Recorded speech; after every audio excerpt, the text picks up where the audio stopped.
श्री शिवाय नमस्तुभ्यम। हर हर महादेव। आप सभी पर भगवान भोलेनाथ का आशीर्वाद सदैव बना रहे। आज शिव पुराण कथा का 25वां दिन है। ये संसार बाहरी रूप से प्रेम करता है, जिसके पास पद है, प्रतिष्ठा है, शक्ति है, पर भगवान शिव ने तो उन सभी को अपनाया है जिन्हें दुनिया ने छोड़ दिया, फिर चाहे वो भूत हो, पिशाच हो, नाग हो या निर्धन। क्योंकि भगवान शिव कहते हैं, तुम जैसे भी हो मेरे हो। वे हमें याद दिलाते हैं कि अपूर्णता में भी अपनापन होता है और दोषों में भी देवत्व पनप सकता है, अगर श्रद्धा सच्ची हो। तो आइए आज हम सभी अपने लिए भगवान भोलेनाथ से प्रार्थना करें। हे करुणा सागर भोलेनाथ, हमें ऐसा हृदय दीजिए जो दूसरों को ठुकराने से पहले आपके जैसा अपनाने का साहस रखे। हमें ऐसा भाव दीजिए कि हम हर जीव को आपकी ही छाया समझें। हर हर महादेव। यहाँ पर शौनक आदि ऋषि श्री सूत जी महाराज से कह रहे हैं कि हे सूत जी, आपने संपूर्ण लोकों के हित की कामना से नाना प्रकार के आख्यानों से युक्त जो शिव अवतार का महात्म्य बताया है वो तो बहुत ही उत्तम है। अब आप पुनः शिव जी के परम उत्तम महात्म्य का तथा शिवलिंग की महिमा का प्रसन्नता पूर्वक वर्णन भी कीजिए। तब श्री सूत जी महाराज कहने लगे कि हे मुनीश्वरों, जो प्रतिदिन प्रातःकाल उठकर इन 12 दिव्य ज्योतिर्लिंगों के नाम का पाठ या श्रवण भी कर लेता है, वो सभी पापों से मुक्त होकर सभी सिद्धियों को प्राप्त भी कर लेता है। मुनीश्वरों, जिस जिस मनोरथ को पाने की इच्छा रखकर श्रेष्ठ मनुष्य इन 12 नामों का पाठ करेंगे, वे इस लोक और परलोक में उस मनोरथ को अवश्य प्राप्त करेंगे। जो शुद्ध अंतःकरण वाले पुरुष निष्काम भाव से इन नामों का पाठ करेंगे, उन्हें कभी माता के गर्भ में निवास नहीं करना पड़ेगा, अर्थात उन्हें इस भवसागर में बार बार नहीं आना पड़ेगा। इन सब के पूजन मात्र से ही इस लोक में समस्त वर्णों के लोगों के दुखों का नाश हो जाता है और परलोक में उन्हें अवश्य ही मोक्ष प्राप्त होता है। इन 12 ज्योतिर्लिंगों का नैवेद्य यत्न पूर्वक ग्रहण करना चाहिए। ऐसा करने वाले पुरुष के सारे पाप उसी क्षण जलकर भस्म हो जाते हैं। ये मैंने ज्योतिर्लिंगों के दर्शन और पूजन का फल बताया। हे मुनियों, मुख्यता को प्राप्त हुए ये प्रधान शिवलिंग बताए गए। अब अन्य प्रमुख शिवलिंगों का वर्णन भी सुनो। आप सभी श्रोतागण भी इन शिवलिंगों का वर्णन केवल शिव महापुराण में ही सुन सकते हैं। इसके अलावा आपको इनका वर्णन कहीं भी सुनने नहीं मिलेगा। श्री सूत जी कहते हैं, मुनीश्वरों, गंगा जी के तट पर मुक्तिदायिनी काशीपुरी सुप्रसिद्ध है। वह भगवान शिव की निवास स्थली मानी जाती है और उसे शिवलिंगमयी ही समझना चाहिए। ऐसा कहकर सूत जी ने गंगा सागर आदि के संगमेश्वर, भूतेश्वर, नारीश्वर, बटुकेश्वर, पूरेश्वर, वैद्यनाथ, गोपेश्वर, रंगेश्वर, वामेश्वर और अयोध्या के नागेश आदि अनेक प्रसिद्ध शिवलिंगों का वर्णन करके अत्रीश्वर की कथा के प्रसंग में ये बतलाया कि अत्रि पत्नी अनुसुईया पर कृपा करके गंगा जी वहां पधारी। अनुसुईया ने गंगा जी से सदा वहां निवास करने के लिए प्रार्थना की। तब गंगा जी कहने लगी, हे अनुसुईये, अगर तुम 1 वर्ष तक की हुई शंकर जी की पूजा और पति सेवा का फल मुझे दे दो, तो मैं देवताओं का उपकार करने के लिए यहाँ सदा ही स्थित रह जाऊंगी। पतिव्रता का दर्शन करके मेरे मन को जैसी प्रसन्नता होती है, वैसे दूसरे उपायों से नहीं हो पाती। हे सती अनुसुईये, ये मैंने तुमसे सच्ची बात कही है। पतिव्रता स्त्री का दर्शन करने से मेरे पापों का नाश हो जाता है और मैं विशेष शुद्ध हो जाती हूँ, क्योंकि पतिव्रता नारी पार्वती के समान पवित्र होती है। अगर तुम जगत का कल्याण करना ही चाहती हो और लोकहित के लिए मेरी मांगी हुई वस्तु मुझे दे देती हो, तो मैं अवश्य ही यहाँ स्थिर रूप से निवास करूंगी। सूत जी कहते हैं, मुनियों, गंगा जी की ये बात सुनकर पतिव्रता अनुसुईया ने वर्ष भर का वह सारा पुण्य उन्हें दे दिया। अनुसुईया के पतिव्रत संबंधी उस महान कर्म को देखकर भगवान महादेव प्रसन्न हो गए और पार्थिव लिंग से तत्काल प्रकट होकर उन्होंने साक्षात दर्शन दिया। शंभु बोले, हे साध्वी अनुसुईये, तुम्हारा ये कर्म देखकर मैं अत्यंत प्रसन्न हूँ। प्रिय पतिव्रते, वर मांगो, क्योंकि तुम मुझे बहुत ही प्रिय हो। उस समय वे दोनों पति पत्नी अद्भुत सुंदर आकृति और पंचमुख आदि से युक्त भगवान शिव को वहां प्रकट हुआ देखकर बड़े विस्मित हुए। उन्होंने हाथ जोड़कर नमस्कार और स्तुति करके बड़े भक्तिभाव से शंकर जी का पूजन किया। फिर उन लोक कल्याणी शिव जी से कहा, हे देवेश्वर, यदि आप प्रसन्न हैं और जगदम्बा गंगा जी भी प्रसन्न है, तो आप इस तपोवन में निवास कीजिए और समस्त लोगों के लिए सुखदायक हो जाइए। तब गंगा जी और भगवान शिव दोनों ही प्रसन्न होकर उस स्थान पर जहां वे ऋषि शिरोमणि रहते थे प्रतिष्ठित हो गए। इन्हीं शिव का नाम वहां पर अत्रीश्वर पड़ गया। अब आपको कथा सुनाते हैं एक ऐसे स्थान की जहां वर्ष में एक दिन गंगा जी भी जाती हैं। तदंतर श्री सूत जी ने जब बहुत से शिवलिंगों की कथा प्रसंग सुना दिए, तब ऋषियों ने पूछा, हे महामते सूत जी, वैशाख शुक्ल सप्तमी के दिन गंगा जी नर्मदा में कैसे आई? इसका विशेष रूप से वर्णन कर दीजिए। वहां महादेव जी का नाम नंदिकेश्वर कैसे हुआ?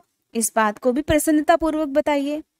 तब श्री सूत जी कहने लगे, महर्षियों, एक ब्रह्माणी थी जिसका नाम ऋषिका था। वह किसी ब्राह्मण की पुत्री थी और एक ब्राह्मण को ही विधि पूर्वक ब्याही गई थी। हे ब्राह्मणों, यद्यपि वह द्विज पत्नी उत्तम व्रत का पालन करने वाली थी, फिर भी अपने पूर्व जन्म के किसी अशुभ कर्म के प्रभाव से बाल वैधव्य को प्राप्त हो गई। तब वह ब्राह्मण पत्नी ब्रह्मचर्य व्रत के पालन में तत्पर होकर पार्थिव पूजन पूर्वक अत्यंत कठिन तपस्या करने लगी। उस समय अवसर पाकर एक मूढ़ नाम से प्रसिद्ध एक दुष्ट और बलवान असुर, जो बड़ा मायावी था, काम बाण से पीड़ित होकर वहां गया। उस अत्यंत सुंदरी कामिनी को तपस्या करती देख वह असुर उसे नाना प्रकार के लोभ दिखाता हुआ उसके साथ समागम की याचना करने लगा।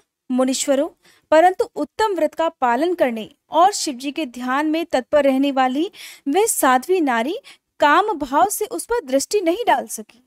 तपस्या में लीन हुई उस ब्राह्मणी ने उस असुर का सम्मान भी नहीं किया, क्योंकि वह तो अत्यंत तपोनिष्ठ और शिव ध्यान परायणा थी।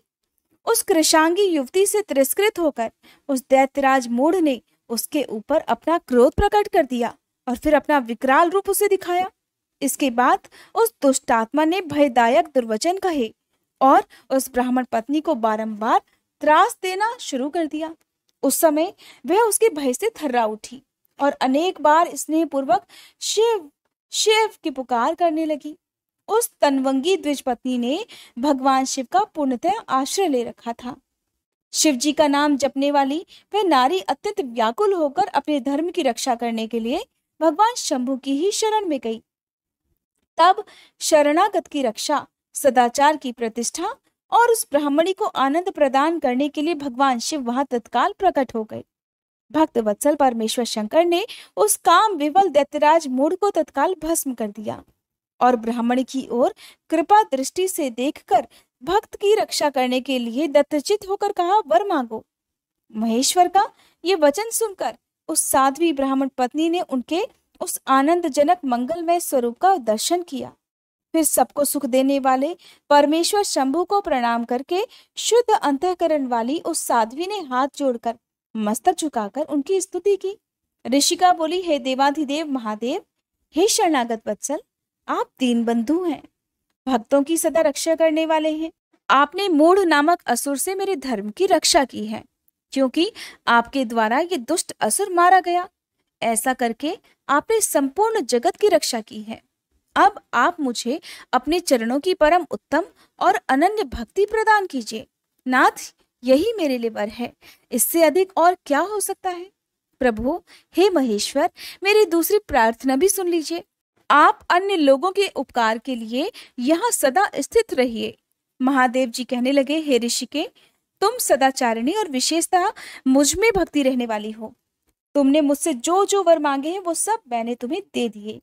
हे ब्राह्मणों, इसी बीच में श्री विष्णु और ब्रह्मा आदि देवता वहां भगवान शिव का आविर्भाव हुआ जान हर्ष से भरे हुए आ गए और अत्यंत प्रेम पूर्वक शिव को प्रणाम करके उन सब ने उनका भलीभांति पूजन किया। फिर शुद्ध हृदय से हाथ जोड़कर मस्तक झुकाकर उनकी स्तुति भी की। इसी समय साध्वी देव नदी गंगा उस ऋषिका से उसके भाग्य की सराहना करती हुई बड़े प्रसन्न मन से बोली। गंगा ने कहा, हे ऋषिके, वैशाख मास में एक दिन यहाँ रहने के लिए मुझे भी तुम्हें वचन देना चाहिए। उस दिन मैं भी इस तीर्थ में निवास करना चाहती हूँ।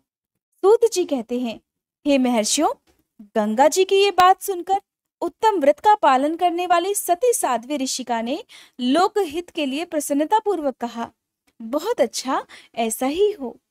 भगवान शिव ऋषिका को आनंद प्रदान करने के लिए अत्यंत प्रसन्न होकर उस पार्थिव लिंग में अपने पूर्ण अंश से विलीन हो गए ये देखकर सभी देवता आनंदित होकर शिव जी तथा ऋषिका की प्रशंसा करने लगे और अपने अपने धाम को चले गए। उस दिन से नर्मदा का वह तीर्थ ऐसा उत्तम और पावन हो गया और संपूर्ण पापों का नाश करने वाले शिव जी भी वहां नंदिकेश के नाम से विख्यात हुए। मान्यता है कि गंगा जी भी प्रतिवर्ष वैशाख मास की सप्तमी तिथि के दिन शुभ की इच्छा से अपने उस पाप को धोने के लिए वहां जाती हैं जो मनुष्यों से वे ग्रहण किया करती हैं। तदंतर कपिला नगरी के कालेश्वर, रामेश्वर आदि की महिमा बताते हुए श्री सूत जी ने समुद्र के तट पर स्थित गोकर्ण क्षेत्र के शिवलिंगों की महिमा का वर्णन किया था। फिर महाबल नामक शिवलिंग का अद्भुत महात्म्य सुनाकर अन्य बहुत से शिवलिंगों की विचित्र महात्म्य कथा का वर्णन करने के बाद ऋषियों के पूछने पर वे ज्योतिर्लिंगों का वर्णन करने लगे। सूत जी बोले, हे ब्राह्मणों, मैंने सद्गुरु से जो कुछ भी सुना है वह ज्योतिर्लिंगों का महात्म्य और उनके प्राकट्य का प्रसंग अपनी बुद्धि के अनुसार संक्षेप से ही सुनाऊंगा। तुम सब लोग ध्यान पूर्वक सुनो। मुने, ज्योतिर्लिंगों में सबसे पहले सोमनाथ का नाम आता है, इसलिए आप सभी पहले उन्हीं के महात्म्य को सावधान होकर सुनो। मुनीश्वरों, महामना प्रजापति दक्ष ने अपनी अश्विनी आदि 27 कन्याओं का विवाह चंद्रमा के साथ किया था। चंद्रमा को पति के रूप में पाकर वे दक्ष कन्याएं विशेष शोभा पाने लगी और चंद्रमा भी उन्हें पत्नी के रूप में पाकर निरंतर सुशोभित होने लगे। उन सब पत्नियों में भी जो रोहिणी नाम की पत्नी थी, एकमात्र वही चंद्रमा को जितनी प्रिय थी उतनी दूसरी कोई पत्नी बिल्कुल भी प्रिय नहीं हुई। इससे दूसरी पत्नियों को बड़ा दुख हुआ। वे सब अपने पिता की शरण में गई। वहां जाकर अपने पिता से उन्होंने जो भी दुख था वो कह सुनाया। हे मुनीश्वरों, वह सब सुनकर दक्ष भी दुखी हो गए। चंद्रमा के पास आकर बड़ी शांति से बोले, हे कलानिधे, तुम निर्मल कुल में उत्पन्न हुए हो।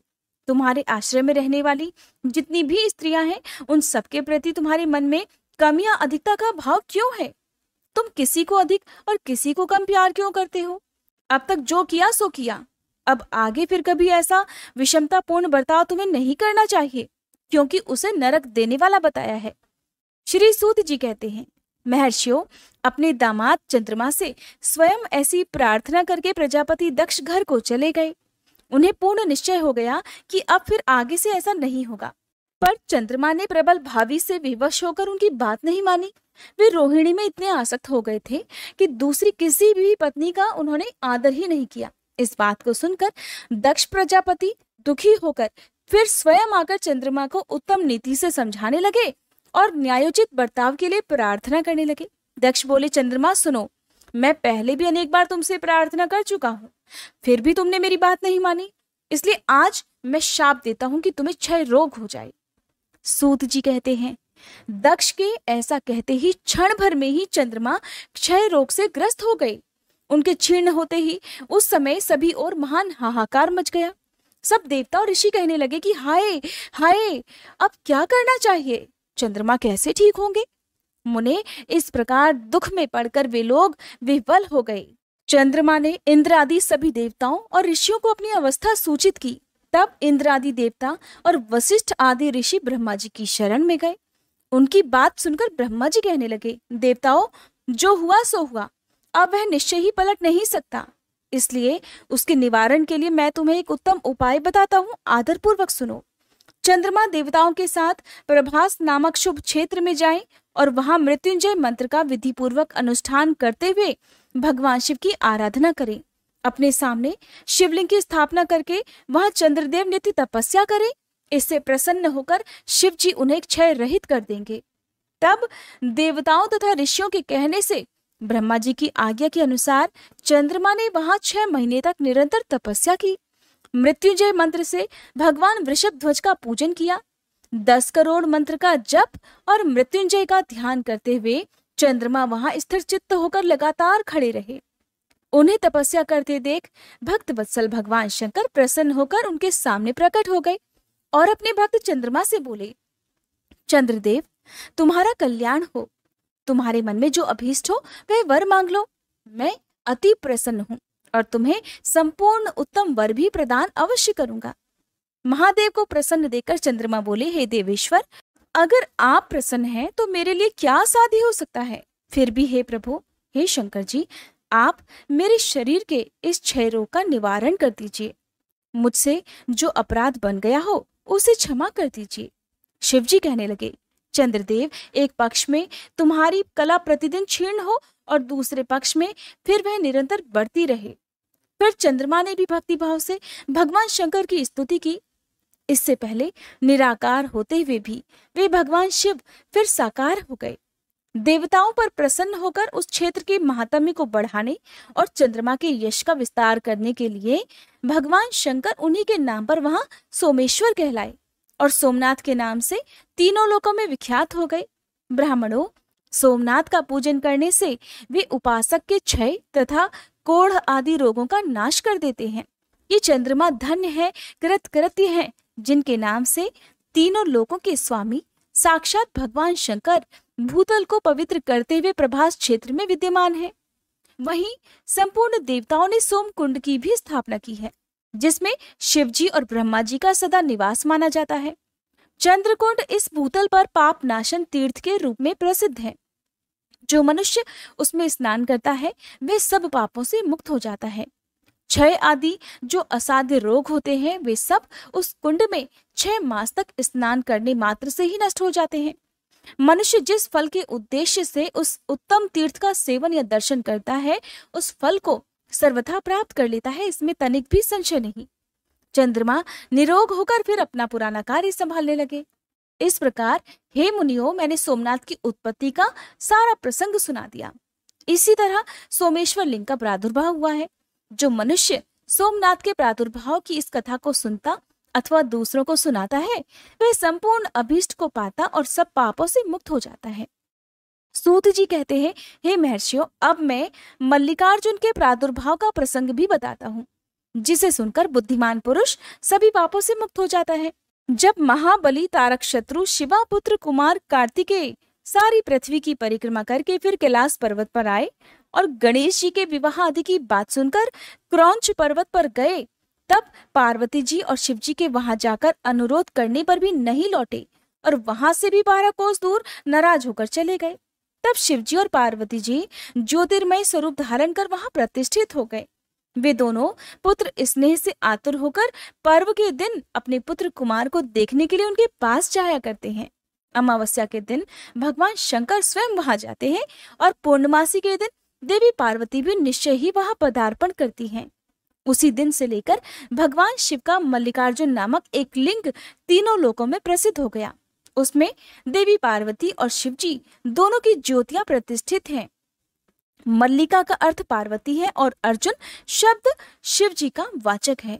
उस लिंग का जो दर्शन करता है वह समस्त पापों से मुक्त हो जाता है और संपूर्ण अभीष्टों को प्राप्त कर लेता है, इसमें बिल्कुल भी संशय नहीं। इस प्रकार मल्लिकार्जुन नामक द्वितीय ज्योतिर्लिंग का वर्णन किया गया, जो दर्शन मात्र से लोगों के लिए सभी प्रकार के सुख देने वाला है। ऋषियों ने कहा, हे प्रभु, अब आप विशेष कृपा करके तीसरे ज्योतिर्लिंग का भी वर्णन कीजिए। तब सूत जी कहने लगे, ब्राह्मणों, मैं धन्य हूँ, कृतकृत्य हूँ, जो आप श्रीमानों का संग मुझे प्राप्त हुआ। साधु पुरुषों का संग निश्चय ही धन्य है। इसलिए मैं अपना सौभाग्य समझकर पाप नाशिनी परम पावनी दिव्य कथा का वर्णन करता हूँ। तुम लोग भी आदर पूर्वक सुनो। अवंती नाम से प्रसिद्ध एक रमणीय नगरी है, जो समस्त देहधारियों को मोक्ष प्रदान करने वाली है। वह भगवान शिव को बहुत ही प्रिय, परम पुण्यमयी और लोक पावनी है। उसी पुरी में एक श्रेष्ठ ब्राह्मण रहा करते थे, जो शुभ कर्म परायण, वेदों के स्वाध्याय में लीन रहने वाले और वैदिक कर्मों के अनुष्ठान में सदा तत्पर रहने वाले थे। वे घर में अग्नि की स्थापना करके प्रतिदिन अग्निहोत्र करते, शिव जी की पूजा में सदा तत्पर रहा करते। वे ब्राह्मण देवता प्रतिदिन पार्थिव शिवलिंग बनाकर उनकी पूजा किया करते थे। वेदप्रिय नामक वे ब्राह्मण देवता सम्यक ज्ञानार्जन में लगे रहते थे, इसलिए उन्होंने संपूर्ण कर्मों का फल पाकर वह सद्गति प्राप्त कर ली जो केवल संतों को ही सुलभ होती है। उनके शिव पूजा परायण 4 तेजस्वी पुत्र थे, जो माता पिता से सद्गुणों में कहीं भी कम नहीं थे। उनके नाम थे देवप्रिय, प्रियमेधा, सुकृत और सुव्रत। उनके सुखदायक गुण वहां सदा बढ़ने लगे। इस कारण अवंती नगरी ब्रह्म तेज से परिपूर्ण हो गई थी। उसी समय रत्नमाल पर्वत पर दूषण नामक एक धर्मद्वेषी असुर ने ब्रह्मा जी से वर पाकर वेद धर्म तथा धर्मात्माओं पर आक्रमण कर दिया। अंत में उसने सेना लेकर अवंती के ब्राह्मणों पर भी चढ़ाई कर दी। अवंती, जो कि उज्जैन के नाम से अब जानी जाती है, उसकी आज्ञा से 4 भयानक दैत्य चारों दिशाओं में प्रलयाग्नि के समान प्रकट हो गए, परंतु वे शिव विश्वासी ब्राह्मण बंधु उनसे डरे नहीं। जब नगर के ब्राह्मण बहुत घबरा गए, तब उन्होंने उनको आश्वासन देते हुए कहा, आप लोग भक्त वत्सल भगवान शंकर पर भरोसा रखिए। ऐसा कहकर शिवलिंग का पूजन करके वे भगवान शिव का ध्यान करने लगे। इतने में ही सेना सहित दूषण ने आकर उन ब्राह्मणों को देखा और कहा, इन्हें मार डालो, बांध डालो। वेद प्रिय के पुत्र उन ब्राह्मणों ने उस समय दैत्य की कही भी वह बात नहीं सुनी, क्योंकि वे भगवान शंभु के ध्यान मार्ग में स्थित थे। उस दुष्टात्मा दैत्य ने जैसे ही उन ब्राह्मणों को मारने की इच्छा की, त्यों ही उनके द्वारा पूजित पार्थिव शिवलिंग के स्थान में बड़ा भारी आवाज के साथ एक गड्ढा प्रकट हो गया। उस गड्ढे से तत्काल विकट रूपधारी भगवान शिव प्रकट हो गए, जो महाकाल नाम से विख्यात हुए। वे दुष्टों के विनाशक तथा सत्पुरुषों के आश्रय दाता हैं। उन्होंने उन दैत्यों से कहा, अरे खल, मैं तुझ जैसे दुष्टों के लिए महाकाल प्रकट हुआ हूं, तुम इन ब्राह्मणों के निकट से दूर भाग जाओ। ऐसा कहकर महाकाल शंकर ने सेना सहित दूषण को अपनी हुंकार मात्र से तत्काल ही भस्म कर दिया। कुछ सेना उनके द्वारा मारी गई और कुछ भाग खड़ी हुई। परमात्मा शिव ने दूषण का वध कर डाला। जैसे सूर्य को देखकर समस्त अंधकार नष्ट हो जाता है, उसी प्रकार भगवान शिव को देखकर उसकी सारी सेना अदृश्य हो गई। देवताओं की दुंदुभियां बज उठी और आकाश से फूलों की वर्षा होने लगी। उन ब्राह्मणों को आश्वासन देकर सुप्रसन्न हुए स्वयं महाकाल महेश्वर शिव ने उनसे कहा, तुम लोग वर मांगो, मैं तुम सबसे अत्यंत प्रसन्न हूं। उनकी वह बात सुनकर वे सभी ब्राह्मण हाथ जोड़कर भक्ति भाव से भली भांति प्रणाम करके नतमस्तक होकर इस प्रकार बोले, हे महाकाल, हे महादेव, दुष्टों को दंड देने वाले प्रभु, हे शंभु, आप हमें संसार सागर से मोक्ष प्रदान करें। हे शिव, आप जन साधारण की रक्षा के लिए सदा यहीं रहिए। प्रभु, हे शंभु, अपना दर्शन करने वाले मनुष्यों का आप सदा ही उद्धार करें। सूत जी कहते हैं, हे महर्षियों, उनके ऐसा कहने पर उन्हें सद्गति देकर भगवान शिव अपने भक्तों की रक्षा के लिए उस परम सुंदर गड्ढे में स्थित हो गए। वे ब्राह्मण मोक्ष पा गए और वहां चारों ओर की एक एक कोस भूमि लिंग रूपी भगवान शिव का स्थल बन गई। वे शिव भूतल पर महाकालेश्वर के नाम से विख्यात हो गए।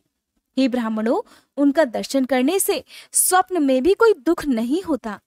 जिस जिस कामना को लेकर कोई उस लिंग की उपासना करता है, उसे वह अपना मनोरथ प्राप्त हो जाता है और परलोक में भी मोक्ष मिल जाता है। अब सुनिए शिव भक्त राजा चंद्रसेन तथा गोप बालक श्रीकर की कथा। श्री सूत जी कहते हैं, हे ब्राह्मणों, भक्तों की रक्षा करने वाले महाकाल नामक ज्योतिर्लिंग का महात्म्य भक्ति भाव को बढ़ाने वाला है। उसे आदर पूर्वक सुनो।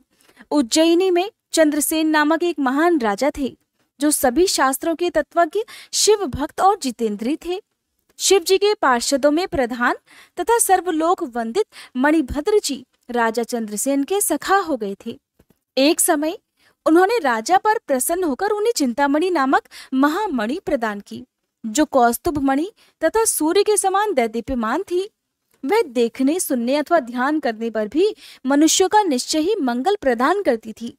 भगवान शिव के आश्रित रहने वाले राजा चंद्रसेन उस चिंतामणि को कंठ में धारण करके जब सिंहासन पर बैठा करते, तब देवताओं में सूर्य नारायण की तरह उनकी शोभा हुआ करती थी। राजा चंद्रसेन के कंठ में चिंतामणि शोभा देती है, ये सुनकर समस्त राजाओं के मन में उस मणि के प्रति लालच बढ़ गया और वे शुद्ध रहने लगे, क्योंकि वे सभी राजा की मणि को छीनना चाहते थे। फिर वे सब राजा चतुरंगिणी सेना के साथ आकर युद्ध में चंद्रसेन को जीतने के लिए उद्यत हो गए। वे सब परस्पर मिल गए थे और उनके साथ बहुत सारे सैनिक भी थे। उन्होंने आपस में संकेत और सलाह करके आक्रमण कर दिया और उज्जैनी के चारों द्वारों को घेर लिया।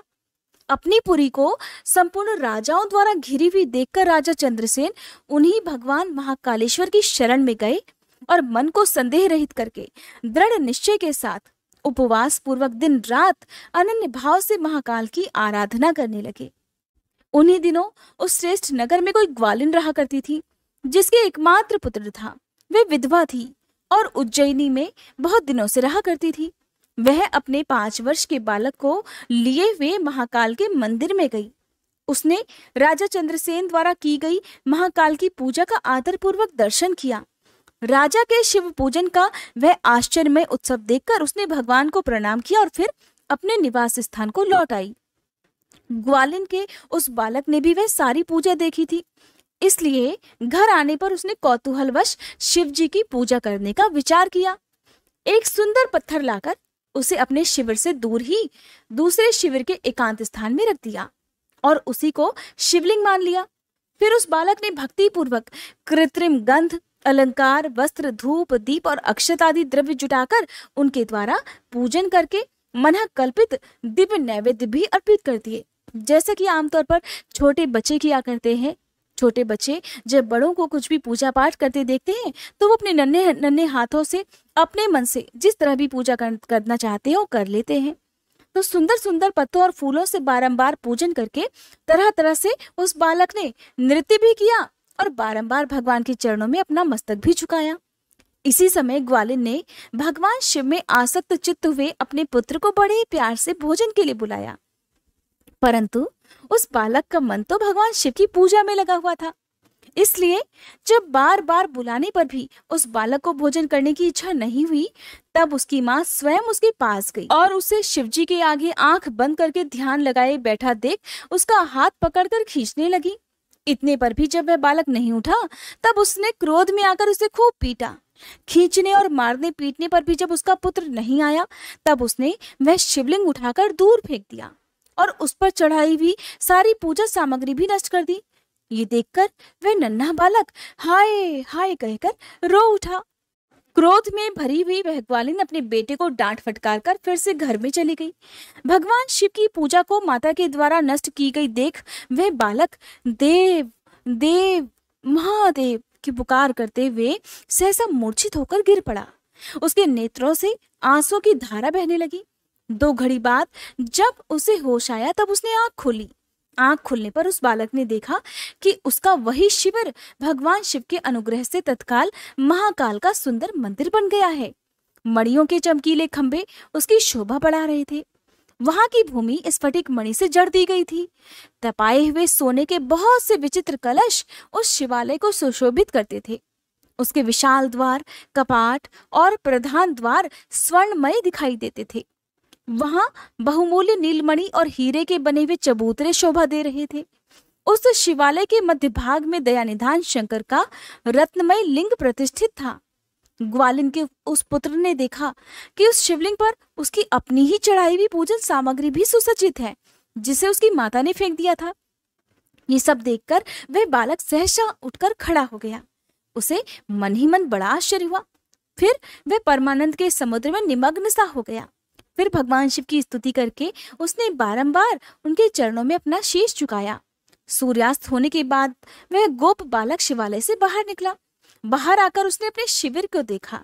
वह इंद्र भवन के समान शोभा पा रहा था। वहां सब कुछ तत्काल स्वर्णमय होकर विचित्र और परम उज्जवल वैभव से प्रकाशित होने लगा। फिर वह उस भवन के भीतर गया, जो सब प्रकार की शोभाओं से संपन्न था। उस भवन में सर्वत्र मणि, रत्न और स्वर्ण ही जड़े गए थे। प्रदोष काल में सानंद भीतर प्रवेश करके उस बालक ने देखा कि उसकी माँ दिव्य लक्षणों से लक्षित होकर एक सुंदर पलंग पर सो रही है। रत्नमय अलंकारों से उसके सभी अंग उद्दीप्त हो रहे हैं और वह साक्षात देवांगना के समान दिखाई देती है। मुख से विह्वल हुए उस बालक ने अपनी माता को बड़े वेग से उठाया। वह भगवान शिव की कृपा पात्र हो चुकी थी। ग्वालिन ने उठकर देखा, सब कुछ अपूर्व सा हो गया था। उसने महान आनंद में निमग्न होकर अपने बेटे को अपने सीने से लगा लिया। पुत्र के मुख से गिरिजापति के कृपा प्रसाद का वह सारा वृतांत सुनकर ग्वालिन ने राजा को सूचना दी, जो निरंतर भगवान शिव के पूजन में लगे रहते थे। राजा अपना नियम पूरा करके रात में सहसा वहां आए और ग्वालिन के पुत्र का वह प्रभाव देखा, जो शंकर जी को भी संतुष्ट करने वाला था। मंत्रियों और पुरोहितों सहित राजा चंद्रसेन वह सब कुछ देखकर परमानंद के सागर में डूब गए। नेत्रों से प्रेम के आंसू बहाते और प्रसन्नता पूर्वक शिव जी के नाम का कीर्तन करते हुए उन्होंने उस बालक को हृदय से लगा लिया। हे ब्राह्मणों, उस समय वहां बड़ा भारी उत्सव होने लगा। सब लोग आनंद विभोर होकर महेश्वर के नाम और यश का कीर्तन करने लगे। इस प्रकार शिव जी का ये अद्भुत महात्म्य देखने से पूर्ववासियों को बड़ा हर्ष हुआ और इसी की चर्चा में वह सारी रात एक क्षण के समान व्यतीत हो गई। उधर युद्ध के लिए नगर को चारों ओर से घेर कर खड़े हुए राजाओं ने भी प्रातःकाल अपने गुप्तचरों के मुख से वे सारा अद्भुत चरित्र सुना। उसे सुनकर सभी आश्चर्यचकित रह गए और वहां आए हुए सभी नरेश एकत्रित होकर आपस में इस प्रकार बोले कि राजा चंद्रसेन तो बड़े भारी शिव भक्त हैं, इसलिए इन पर विजय पाना बड़ा कठिन है। और ये तो सदा निर्भय होकर महाकाल की नगरी उज्जैनी का पालन करते हैं, जिसकी पुरी के बालक भी ऐसे ही शिव भक्त हैं। वे राजा चंद्रसेन तो महाशिव भक्त हैं ही। इनके साथ विरोध करने से निश्चय ही भगवान शिव क्रोध करेंगे और उनके क्रोध से हम सभी लोग नष्ट हो जाएंगे। इसलिए इन नरेश के साथ हमें मेल मिलाप ही कर लेना चाहिए। ऐसा होने पर महादेव हम पर भी बड़ी कृपा करेंगे। सूत जी कहते हैं, ब्राह्मणों, ऐसा निश्चय करके शुद्ध हृदय वाले उन सब भूपालों ने हथियार डाल दिए जो कुछ क्षण पहले तक राजा से युद्ध करना चाहते थे। आपस में सब मिल गए थे। उनके मन से वैर भाव निकल गया। वे सभी राजा अत्यंत प्रसन्न होकर चंद्रसेन की अनुमति लेकर महाकाल की उस रमणीय नगरी के भीतर गए। वहां उन्होंने महाकाल का पूजन किया। फिर वे सब के सब उस ग्वालिन के महान अभ्युदयपूर्ण दिव्य सौभाग्य की भूरी भूरी प्रशंसा करते हुए उनके घर पर भी गए। वहां राजा चंद्रसेन ने आगे बढ़कर उनका स्वागत सत्कार किया। वे बहुमूल्य आसनों पर बैठे और आश्चर्यचकित हुए और आनंदित भी हुए। गोप बालक के ऊपर कृपा करने के लिए स्वतः प्रकट हुए शिवालय और शिवलिंग का दर्शन करके उन सभी राजाओं ने अपनी उत्तम बुद्धि भगवान शिव के चिंतन में लगा दी। फिर उन सारे राजाओं ने भगवान शिव की कृपा प्राप्त करने के लिए उस गोप शिशु को बहुत सी वस्तुएं प्रसन्नता पूर्वक भेंट में दी। संपूर्ण जनपदों में जो भी बहुसंख्यक गोप रहते थे, अर्थात ग्वालों के बच्चे रहते थे, उन सबका राजा उन्होंने उसी बालक को बना दिया। इसी समय समस्त देवताओं से पूजित परम तेजस्वी वानर राज हनुमान जी वहां प्रकट हुए। उनके आते ही सभी राजा बड़े वेग से उठकर खड़े हो गए। उन सब ने भक्ति भाव से विनम्र होकर उन्हें मस्तक झुकाया। राजाओं से पूजित होकर वानर राज हनुमान जी उन सब के बीच में बैठे और उस गोप बालक को हृदय से लगाकर उन नरेशों की ओर देखते हुए बोले, हे राजाओं, तुम सब लोग और दूसरे देहदारी भी मेरी बात सुनिए। इससे तुम लोगों का भला ही होगा। भगवान शिव के सिवा देहधारियों के लिए दूसरी कोई गति नहीं है। और ये तो बड़े सौभाग्य की बात है कि इस गोप बालक ने शिव जी की पूजा का दर्शन करके उनसे प्रेरणा ली। बिना मंत्र के भी शिव जी का पूजन करके उन्हें पा लिया। गोप वंश की कीर्ति बढ़ाने वाला ये बालक भगवान शंकर का श्रेष्ठ भक्त है। इस लोक में सभी भोगों का उपभोग करके अंत में ये मोक्ष प्राप्त कर लेगा। इसकी वंश परंपरा के अंतर्गत 8वीं पीढ़ी में महायशस्वी नंद उत्पन्न होंगे, जिनके यहाँ साक्षात भगवान नारायण उनके पुत्र रूप से प्रकट होकर श्री कृष्ण नाम से प्रसिद्ध होंगे। आज से ये गोप कुमार इस जगत में श्रीकर के नाम से विशेष ख्याति प्राप्त करेगा। सूत जी कहते हैं, हे ब्राह्मणों, ऐसा कहकर अंजनी नंदन शिव रूप वानर राज हनुमान जी ने समस्त राजाओं और महाराज चंद्रसेन को भी कृपा दृष्टि से देखा। फिर उन्होंने उस बुद्धिमान गोप बालक श्रीकर को बड़ी प्रसन्नता के साथ शिव जी की उपासना के उस आचार व्यवहार का उपदेश दिया जो भगवान शिव को भी बहुत प्रिय है। इसके बाद परम प्रसन्न हुए हनुमान जी चंद्रसेन और श्रीकर से विदा लेकर उन सभी राजाओं के देखते देखते वहीं अंतर्ध्यान हो गए। वे सब राजा हर्ष में भरकर सम्मानित होकर महाराज चंद्रसेन की आज्ञा लेकर जैसे आए थे वैसे ही लौट गए। महातेजस्वी श्रीकर भी हनुमान जी का उपदेश पाकर धर्मज्ञ ब्राह्मणों के साथ शंकर जी की उपासना करने लगे। महाराज चंद्रसेन और गोप बालक श्रीकर दोनों ही बड़ी प्रसन्नता के साथ महाकाल की सेवा किया करते थे। उन्हीं की आराधना करके उन दोनों ने परम पद प्राप्त कर लिया। इस प्रकार महाकाल नामक शिवलिंग सत्पुरुषों का आश्रय है। भक्त वत्सल शंकर दुष्ट पुरुषों का सर्वथा हनन संहार करने वाले हैं। ये परम पवित्र रहस्यमय आख्यान कहा गया है जो सभी प्रकार का सुख देने वाला है। ये शिव भक्ति को बढ़ाने और स्वर्ग की प्राप्ति कराने वाला भी है। ऋषियों ने कहा, हे महाभाग सूत जी, आपने अपने भक्त की रक्षा करने वाले महाकाल नामक शिवलिंग की बड़ी अद्भुत कथा सुनाई है।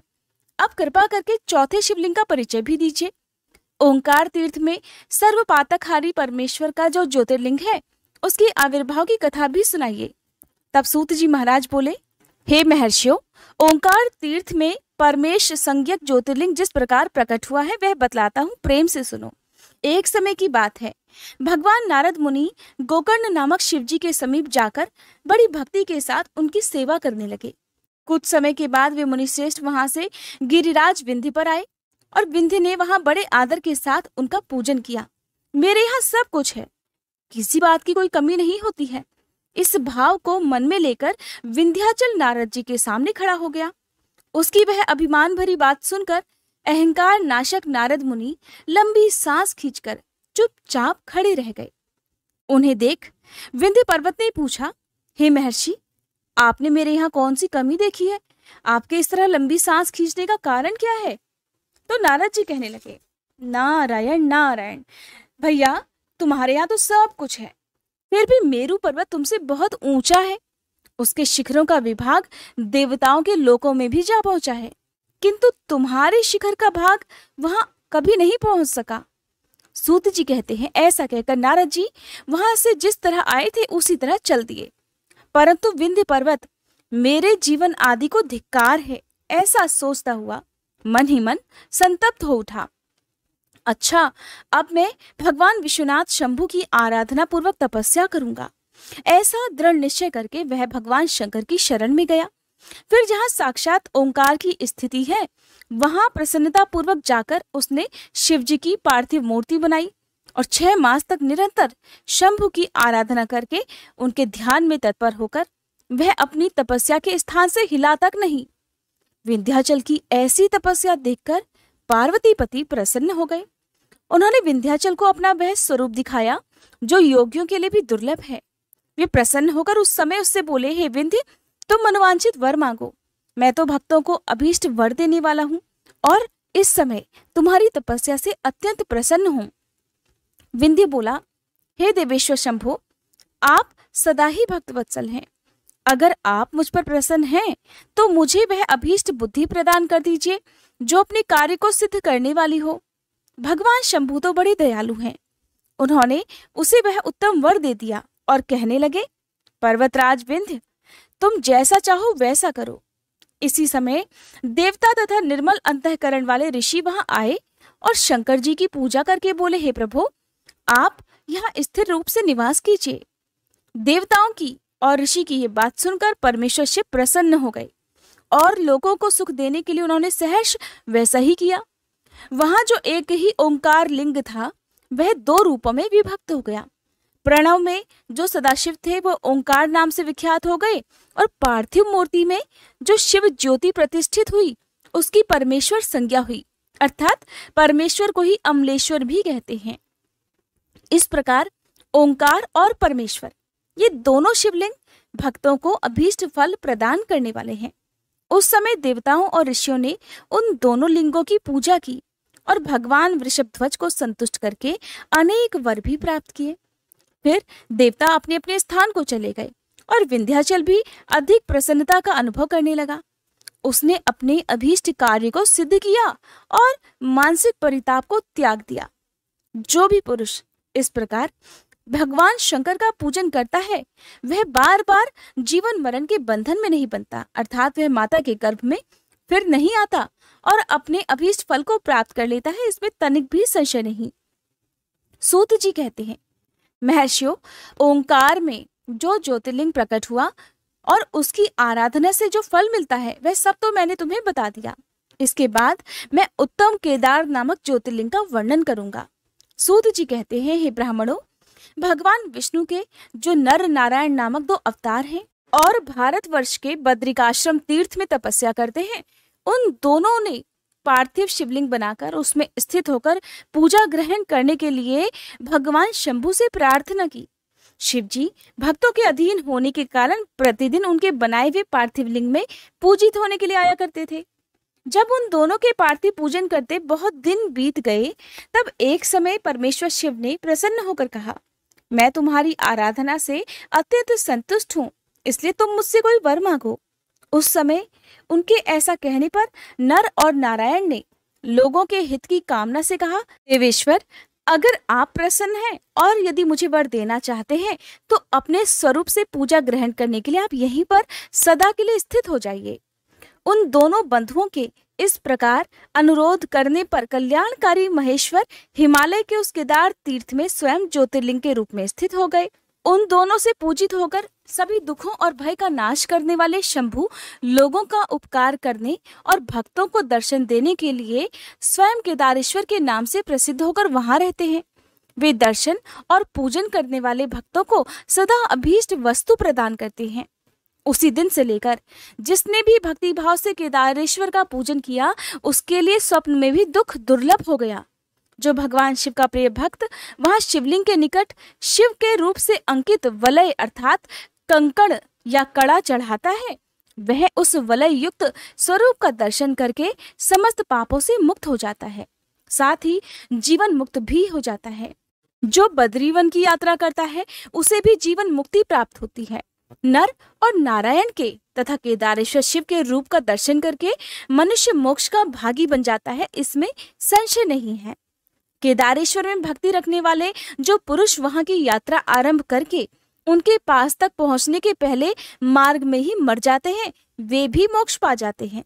इसमें विचार करने की तो बिल्कुल भी आवश्यकता नहीं है।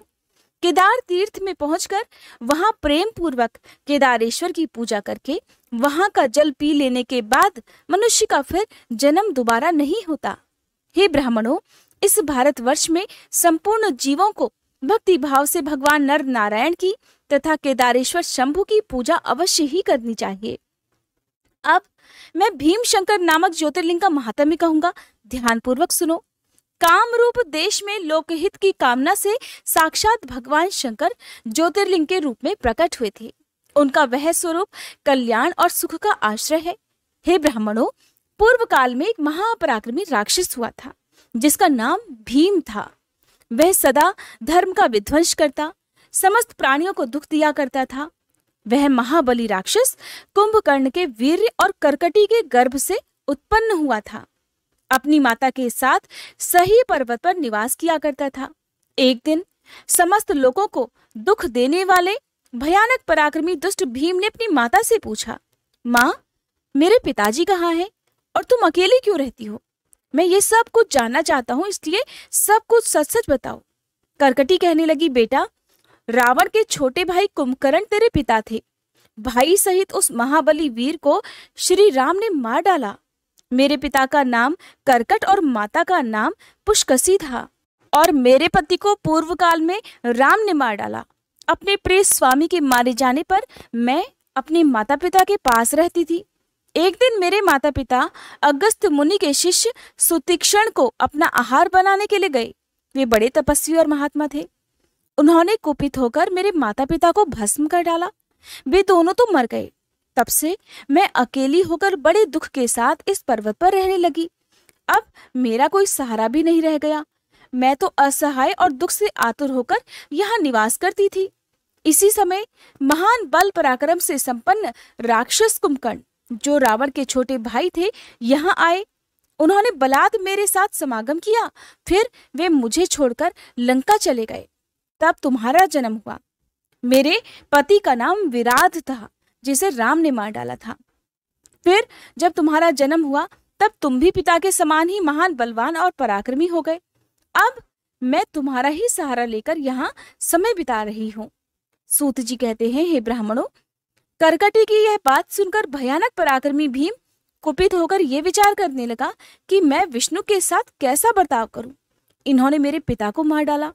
मेरे नाना नानी भी उनके भक्त के हाथों मारे गए। विराध को भी इन्होंने मार डाला और इस प्रकार मुझे बहुत दुख दिया है। अगर मैं अपने पिता का पुत्र हूं तो श्री हरि को अवश्य ही दुख दूंगा। ऐसा निश्चय करके भीम महान तपस्या करने के लिए चला गया। उसने ब्रह्मा जी की प्रसन्नता के लिए 1000 वर्षों तक कठिन तपस्या की। तपस्या के साथ साथ वह मन ही मन इष्ट देव का ध्यान भी किया करता था। तब लोक पितामह ब्रह्मा जी उसे वर देने के लिए गए और इस प्रकार बोले, भीम, मैं तुम पर प्रसन्न हूं, तुम्हारी जो इच्छा हो उसके अनुसार वर मांग लो। भीम बोला, देवेश्वर, हे कमलासन, अगर आप प्रसन्न हैं और मुझे वर देना ही चाहते हैं तो आज मुझे ऐसा बल दीजिए जिसकी कहीं कोई तुलना ना हो सके। सूत जी कहते हैं, ऐसा कहकर उस राक्षस ने श्री ब्रह्मा जी को नमस्कार किया और ब्रह्मा जी ने भी उसे अभीष्ट वर प्रदान किया और अपनी धाम को चले गए। ब्रह्मा जी से अत्यंत बल पाकर उधर वह राक्षस अपने घर आया। अपनी माता को प्रणाम करके बड़ी शीघ्रता से, बड़े गर्व से बोला, माँ, अब तुम मेरा बल देखो। मैं इंद्र आदि देवताओं और उनकी सहायता करने वाले श्री हरि का संहार कर डालूंगा। ऐसा कहकर भयानक पराक्रमी भीम ने पहले इंद्र आदि देवताओं को जीता और उन सभी को अपने अपने स्थान से बाहर निकाल दिया। फिर देवताओं की प्रार्थना से उनका पक्ष लेने वाले श्री हरि को भी उसने युद्ध में हरा दिया। फिर प्रसन्नता पूर्वक पृथ्वी को जीतना प्रारंभ किया। सबसे पहले वह कामरूप देश के राजा सुदक्षिण को जीतने के लिए गया। वहां राजा के साथ उसका भयंकर युद्ध हुआ। दुष्ट असुर भीम ने ब्रह्मा जी के दिए हुए वर के प्रभाव से शिव जी के आश्रित रहने वाले महावीर महाराज सुदक्षिण को परास्त कर दिया और सभी सामग्रियों सहित उनका राज्य और सर्वस्व अपने अधिकार में कर लिया। भगवान शिव के प्रिय भक्त, धर्म प्रेमी, परम धर्मात्मा राजा को भी उसने कैद कर लिया और उनके पैरों में बेड़ी डालकर उन्हें एकांत स्थान में बंद कर दिया। वहां उन्होंने भगवान की प्रीति के लिए शिव जी की उत्तम पार्थिव मूर्ति बनाकर उन्हीं का भजन पूजन आरंभ कर दिया। उन्होंने बारंबार गंगा जी की स्तुति की और मानसिक स्नान आदि करके पार्थिव पूजन की विधि से शंकर जी की पूजा संपन्न की। यहाँ पर एक बात बहुत ध्यान देने योग्य है। आपने एक शब्द सुना, मानसिक स्नान। कई बार ऐसी स्थिति हो जाती है कि पूजा पाठ प्रारंभ करने से पहले या व्रत करने से पहले कोई भी ऐसा व्यक्ति जो स्नान करने की भी स्थिति में ना हो तो वो मानसिक स्नान करके भी सच्चे मन से अपने इष्ट देवी देवता को प्रसन्न कर सकता है, उनका ध्यान कर सकता है, उनकी पूजा पाठ या उपवास भी कर सकता है। कई बार जो परिस्थितियां होती हैं वो हमारे वश में नहीं होती हैं, इसलिए पूजा करने का, व्रत रखने का अधिकार तो सबको है। आपको ये कथाएं बहुत ध्यान से सुननी चाहिए। हर कथा में, हर शब्द में कोई ना कोई गहरा अर्थ छुपा हुआ है। कई बार पूजन सामग्रियों का अभाव होता है, तो ऐसे में आप सच्चे मन से, आप मानसिक रूप से जिस पूजन सामग्री को भगवान को अर्पित करना चाहते हैं उसका मन में ध्यान कर लीजिए और फिर उसे भगवान को अर्पित कर दीजिए। लेकिन ऐसा तभी करना चाहिए जब आप उस स्थिति में ना हो कि आप प्रकट रूप से वो सामग्री अपने देवी देवता को अर्पित कर सके। फिर विधि पूर्वक भगवान शिव का ध्यान करके वे प्रणव युक्त पंचाक्षर मंत्र अर्थात ओम नमः शिवाय का जप करने लगे। अब उन्हें दूसरा कोई काम करने के लिए अवकाश नहीं मिलता था। उन दिनों उनकी साध्वी पत्नी राजवल्लभा दक्षिणा प्रेम पूर्वक पार्थिव पूजन किया करती थीं। वे दंपति अनन्य भाव से भक्तों का कल्याण करने वाले भगवान शंकर का भजन करते और हर दिन उन्हीं की आराधना में लीन रहा करते। इधर वह राक्षस वर के अभिमान से मोहित होकर यज्ञ कर्म आदि सभी धर्मों का लोप करने लगा और सबसे कहने लगा, तुम लोग सब कुछ मुझे ही दो, मुझे ही देवी देवता समझो। महर्षियों, दुरात्मा राक्षसों की बहुत बड़ी सेना साथ लेकर उसने सारी पृथ्वी को अपने वश में कर लिया। वह वेदों, शास्त्रों, स्मृतियों और पुराणों में बताए हुए धर्म का लोप करके शक्तिशाली होने के कारण सबका स्वयं ही उपभोग करने लगा। तब सब देवता और ऋषि अत्यंत पीड़ित होकर महाकोशी के तट पर गए, शिव जी की आराधना और स्तवन करने लगे। उनके इस प्रकार स्तुति करने पर भगवान शिव अत्यंत प्रसन्न होकर देवताओं से बोले, हे देवगण तथा महर्षियों, मैं प्रसन्न हूँ, वर मांगो, तुम्हारा कौन सा कार्य सिद्ध करूं? तब देवतागण कहने लगे, देवेश्वर, आप तो अंतर्यामी हैं, इसलिए सबके मन की बातें तो आप जानते ही हैं, आपसे तो कुछ भी छुपा नहीं है। हे प्रभु, हे महेश्वर, कुंभकर्ण से उत्पन्न करकटी का बलवान पुत्र राक्षस भीम ब्रह्मा जी के दिए हुए वर से शक्तिशाली होकर देवताओं को निरंतर पीड़ा दे रहा है, इसलिए आप इस दुखदाई राक्षस का नाश कर दीजिए, हम पर कृपा कीजिए और तनिक भी देर मत कीजिए। तब शंभु ने कहा, हे देवताओं, कामरूप देश के राजा सुदक्षिण मेरे श्रेष्ठ भक्त हैं, उनसे मेरा एक संदेश जाकर कह दो, फिर तुम्हारा सभी कार्य शीघ्र ही पूर्ण हो जाएगा।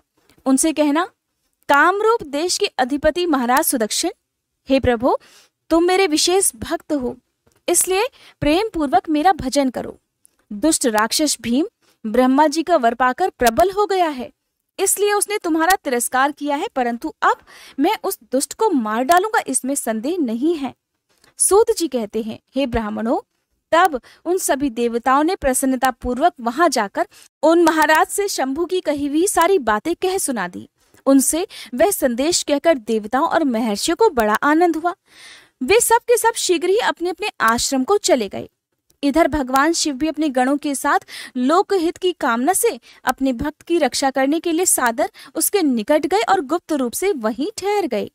इस समय कामरूप नरेश ने पार्थिव शिव के सामने गहन ध्यान करना प्रारंभ कर दिया। इतने में ही किसी ने राक्षस से जाकर कह दिया कि राजा तुम्हारे नाश के लिए कोई पुरस्चरण कर रहे हैं। ये समाचार सुनते ही वह राक्षस क्रोधित हो उठा और उन्हें मार डालने की इच्छा से नंगी तलवार हाथ में लिए राजा के पास गया। वहां पार्थिव आदि जो भी सामग्री स्थित थी उसे देखकर और उसके प्रयोजन और स्वरूप को समझकर राक्षस ने यही माना कि ये राजा मेरे लिए कुछ कर रहा है, इसलिए सब सामग्रियों सहित इस नरेश को मैं बलपूर्वक अभिनष्ट कर देता हूँ। ऐसा मन में विचार कर उस महाक्रोधी राक्षस ने राजा को बहुत डांटा और पूछा, क्या कर रहे हो? राजा ने भगवान शंकर पर रक्षा का सारा भार सौंपकर कहा, मैं चराचर जगत के स्वामी भगवान शिव का पूजन कर रहा हूँ। तब राक्षस भीम ने भगवान शंकर के प्रति बहुत तिरस्कार युक्त दुर्वचन कहकर राजा को धमकाया और भगवान शंकर के पार्थिव लिंग पर तलवार चला दी। वह तलवार उस पार्थिव लिंग का स्पर्श भी नहीं करने पाई कि उससे साक्षात भगवान हर वहां प्रकट हो गए और बोले, देखो, मैं भीमेश्वर हूँ और अपने भक्त की रक्षा करने के लिए यहाँ प्रकट हुआ हूँ। मेरा पहले से ही ये व्रत है कि मैं सदा अपने भक्तों की रक्षा करूं, इसलिए भक्तों को सुख देने वाले मेरे बल की ओर दृष्टिपात तो करो। ऐसा कहकर भगवान शिव ने पिनाक से उसकी तलवार को 2 टुकड़ों में बांट दिया। तब उस राक्षस ने फिर अपना त्रिशूल चलाया, परंतु शंभु ने उस दुष्ट के त्रिशूल को भी सैकड़ों टुकड़ों में बांट डाला। फिर शंकर जी के साथ उसका घोर युद्ध हुआ, जिससे सारा जगत शुद्ध हो उठा। तब नारद जी ने आकर भगवान शंकर से प्रार्थना की, लोगों को भ्रम में डालने वाले हे महेश्वर, हे मेरे नाथ, आप क्षमा कीजिए, क्षमा कीजिए। तिनके को काटने के लिए भला कुल्हाड़ा चलाने की क्या आवश्यकता है? हे प्रभु, शीघ्र ही इसका संहार कर डालिए। देवर्षि नारद के इस प्रकार प्रार्थना करने पर भगवान शंभु ने केवल हुंकार मात्र से ही उस समय समस्त राक्षसों को भस्म कर डाला। मुने, सभी देवताओं के देखते ही देखते शिव जी ने उन सारे राक्षसों को दग्ध कर दिया। फिर भगवान शंकर की कृपा से इंद्र आदि सभी देवताओं और मुनीश्वरों को शांति मिली। वह संपूर्ण जगत स्वस्थ हो गया। उस समय देवताओं और विशेषतः मुनियों ने भगवान शंकर से प्रार्थना की कि हे प्रभु, अब आप यहाँ लोगों को सुख देने के लिए सदा ही निवास कीजिए। ये देश तो निंदित माना गया है, यहाँ आने वाले लोगों को प्रायः दुख ही प्राप्त होता है, परंतु आपका दर्शन करने से यहाँ सभी का कल्याण होगा। आप भीम शंकर के नाम से विख्यात होंगे और सबके संपूर्ण मनोरथों की सिद्धि भी करेंगे। आपका ये ज्योतिर्लिंग सदा पूजनीय और समस्त आपत्तियों का निवारण करने वाला होगा। सूत जी कहते हैं, हे ब्राह्मणों, उनके इस प्रकार प्रार्थना करने पर लोकहितकारी और भक्त वत्सल परम स्वतंत्र शिव प्रसन्नता पूर्वक वहीं स्थित हो गए। अब जानिए विश्वेश्वर ज्योतिर्लिंग और उनकी महिमा के प्रसंग में पंचक्रोशी की महत्ता का वर्णन। हो सकता है आपने ये शब्द पहली बार सुना हो, तो ध्यान पूर्वक सुनिएगा। सूत जी कहते हैं, हे मुनिवरों, अब मैं काशी के विश्वेश्वर नामक ज्योतिर्लिंग का महात्म्य बताऊंगा, जो महापातकों का भी नाश करने वाला है। तुम लोग सुनो। इस भूतल पर जो कोई भी वस्तु दृष्टि गोचर होती है अर्थात दिखाई देती है, वह सच्चिदानंद स्वरूप, निर्विकार और सनातन ब्रह्म रूप है। अपने कैवल्य भाव में ही रमने वाले उन अद्वितीय परमात्मा में कभी 1 से 2 हो जाने की इच्छा जागृत हुई, फिर वे ही परमात्मा सगुण रूप में प्रकट होकर शिव कहलाए। वे शिव ही पुरुष और स्त्री 2 रूपों में प्रकट हो गए। उनमें जो पुरुष था उसका नाम शिव हुआ और जो स्त्री हुई उसे शक्ति कहते हैं। उन चिदानंद स्वरूप शिव और शक्ति ने स्वयं अदृष्ट रहकर स्वभाव से ही 2 चेतनों अर्थात प्रकृति और पुरुष की सृष्टि की। मुनिवरों, उन दोनों माता पिताओं को उस समय सामने ना देखकर वे दोनों प्रकृति और पुरुष महान संशय में पड़ गए। उस समय निर्गुण परमात्मा से एक आकाशवाणी प्रकट हुई। आकाशवाणी ने कहा, तुम दोनों को तपस्या करनी चाहिए, फिर तुमसे परम उत्तम सृष्टि का विस्तार संभव होगा। तब वे प्रकृति और पुरुष बोले, हे प्रभु, हे शिव, तपस्या के लिए तो कोई स्थान है नहीं, फिर हम दोनों इस समय कहाँ स्थित होकर आपकी आज्ञा के अनुसार तपस्या करें। तब निर्गुण शिव ने तेज के सारभूत 5 कोस लंबे चौड़े शुभ और सुंदर नगर का निर्माण किया, जो उनका अपना ही स्वरूप था। वह सभी आवश्यक उपकरणों से युक्त था। उस नगर का निर्माण करके उन्होंने उसे उन दोनों के लिए भेज दिया। वह नगर आकाश में पुरुष के समीप जाकर स्थित हो गया। तब पुरुष श्री हरि ने उस नगर में स्थित होकर सृष्टि की कामना से शिव जी का ध्यान करते हुए बहुत वर्षों तक कठिन तप किया। उस समय परिश्रम के कारण उनके शरीर से श्वेत जल की अनेक धाराएं प्रकट हो गई, जिससे सारा शून्य आकाश व्याप्त हो गया। वहां दूसरा कुछ भी दिखाई नहीं देता था। उसे देखकर भगवान विष्णु मन ही मन बोल उठे, ये कैसी अद्भुत वस्तु दिखाई देती है। उस समय इस आश्चर्य को देखकर उन्होंने अपना सिर हिलाया, जिससे उन प्रभु के सामने ही उनके एक कान से मणि गिर गई। जहां वह मणि गिरी, वह स्थान मणिकर्णिका नामक महान तीर्थ हो गया। जब पूर्वोक्त जलराशि में वह सारी पंचक्रोशी डूबने और बहने लगी, तब निर्गुण शिव ने शीघ्र ही उसे अपने त्रिशूल के द्वारा धारण कर लिया। फिर श्री हरि अपनी पत्नी प्रकृति के साथ वहीं सोए। तब उनकी नाभि से कमल प्रकट हुआ और उस कमल से ब्रह्मा जी उत्पन्न हुए। उनकी उत्पत्ति में भी शंकर जी का आदेश ही कारण था। फिर उन्होंने शिव जी की आज्ञा पाकर अद्भुत सृष्टि आरंभ कर दी। ब्रह्मा जी ने ब्रह्मांड में 14 भुवन बनाए। ब्रह्मांड का विस्तार महर्षियों ने 50 करोड़ योजन का बताया है। फिर भगवान शिव ने ये सोचा कि ब्रह्मांड के भीतर कर्म पाश से बंधे हुए प्राणी मुझे कैसे प्राप्त कर सकेंगे। ये सोचकर उन्होंने मुक्तिदायिनी पंचक्रोशी को इस जगत में छोड़ दिया। ये पंचक्रोशी काशी लोक में कल्याणदायिनी, कर्म बंधन का नाश करने वाली, ज्ञान दात्री और मोक्ष को प्रकाशित करने वाली मानी गई है। इसलिए मुझे परम प्रिय है और यहाँ स्वयं परमात्मा ने अविमुक्त लिंग की स्थापना की है। अतः मेरे अंशभूत हरे, तुम्हें कभी भी इस क्षेत्र का त्याग नहीं करना चाहिए। ऐसा कहकर भगवान हर ने काशीपुरी को स्वयं अपने त्रिशूल से उतारकर मर्त्यलोक के जगत में छोड़ दिया। ब्रह्मा जी का एक दिन पूरा होने पर जब सारे जगत का प्रलय हो जाता है, तब भी निश्चय ही इस काशीपुरी का नाश नहीं होता। उस समय भगवान शिव इसे त्रिशूल पर धारण कर लेते हैं और जब ब्रह्मा जी द्वारा पुनः नई सृष्टि की जाती है, तब इसे फिर वे इस भूतल पर स्थापित कर देते हैं। कर्मों का कर्षण करने से ही इस पुरी को काशी कहते हैं। काशी में अविमुक्तेश्वर लिंग सदा विराजमान रहता है। वह महापात की पुरुषों को मोक्ष भी प्रदान करता है। मुनीश्वरों, अन्य मोक्षदायक धर्मों में सारूप्य आदि मुक्ति प्राप्त होती है। केवल इस काशी में ही जीवों को सायुज्य नामक सर्वोत्तम मुक्ति सुलभ हो जाती है। जिनकी कहीं भी कोई गति नहीं है, उनके लिए वाराणसी ही पूरी गति मानी जाती है। महापुण्यमयी पंचक्रोशी करोड़ों हत्याओं का विनाश करने वाली है।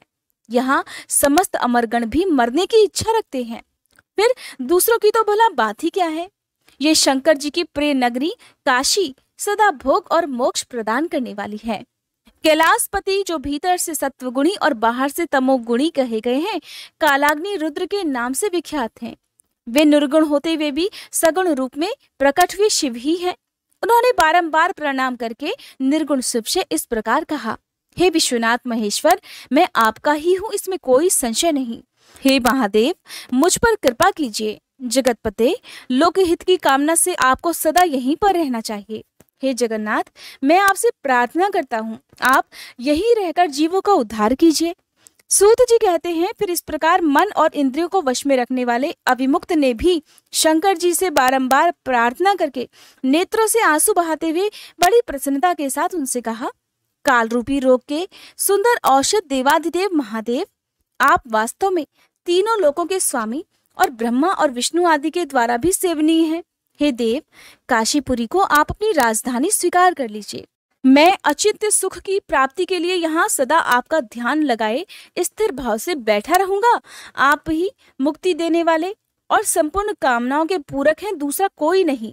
इसलिए आप परोपकार के लिए उमा सहित सदा यहाँ विराजमान हो जाइए। हे सदाशिव, आप समस्त जीवों को संसार सागर से पार करें। हे हर, मैं बारंबार प्रार्थना करता हूँ कि आप अपने भक्तों का कार्य सिद्ध कीजिए। सूत जी कहते हैं, हे ब्राह्मणों, जब विश्वनाथ ने भगवान शंकर से इस प्रकार प्रार्थना की, तब सर्वेश्वर शिव समस्त लोगों का उपकार करने के लिए वहां विराजमान हो गए। जिस दिन से भगवान शिव काशी में आ गए, उसी दिन से काशी सर्वश्रेष्ठ पुरी हो गई। श्री सूत जी कहते हैं, हे मुनीश्वरों, मैं संक्षेप से ही वाराणसी और विश्वेश्वर के परम सुंदर महात्म्य का वर्णन करता हूँ, सुनो। एक समय की बात है कि पार्वती जी ने लोकहित की कामना से बड़ी प्रसन्नता के साथ भगवान शिव से अविमुक्त क्षेत्र और अविमुक्त लिंग का महात्म्य पूछा। तब परमेश्वर शिव ने कहा, देवी, ये वाराणसीपुरी सदा के लिए मेरा गुह्यतम क्षेत्र है और सभी जीवों की मुक्ति का सर्वथा कारण है।